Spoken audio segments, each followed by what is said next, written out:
Cancia, Croda Marcora, due frane che non fanno dormire sonni tranquilli né agli abitanti né a chi ne deve tutelare l'incolumità. Non ci sono state per fortuna vittime. A farne le spese è stata invece soprattutto la strada statale 51 di Alemagna, invasa da 4 metri di detriti, ora ripulita, ma ancora interrotta al traffico ordinario.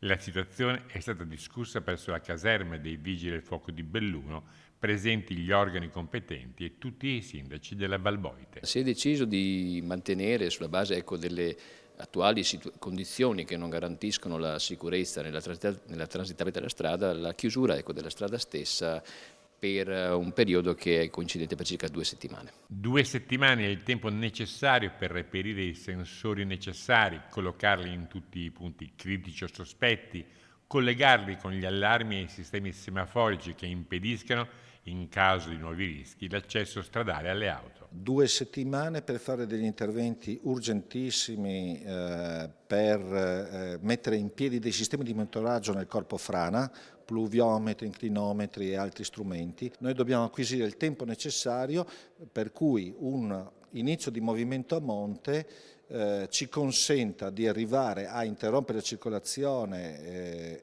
prima che questo movimento che è iniziato, se dovesse poi concretizzarsi in una colata detritica, possa raggiungere la sede stradale. Le idee sono chiare, noi come provincia abbiamo messo in atto quello che potevamo fare. Ci vogliono alcuni giorni, alcune settimane, perché bisogna reperire il materiale, non è un materiale che reperisci sul mercato facilmente, però le idee sono chiare di come affrontare il monitoraggio e il sistema di allarme che dopo verrà passato all'ente competente che è ANAS. Gli allarmi serviranno ai residenti per rifugiarsi ai piani alti delle proprie abitazioni, mentre il traffico proveniente da valle verrebbe fermato già a Tai. L'obiettivo principale è ridurre le tempistiche, creare una sorta di automatismo che porti le persone a fermarsi direttamente a Tai senza poi avanzare verso la Valboite per poi trovarsi davanti alla frana. Questo è quanto. E quindi lasciare passare soltanto quelli che devono comunque fermarsi prima della frana perché hanno un'attività, perché hanno una casa. Chiaro, sicuramente gli abitanti del posto, sì.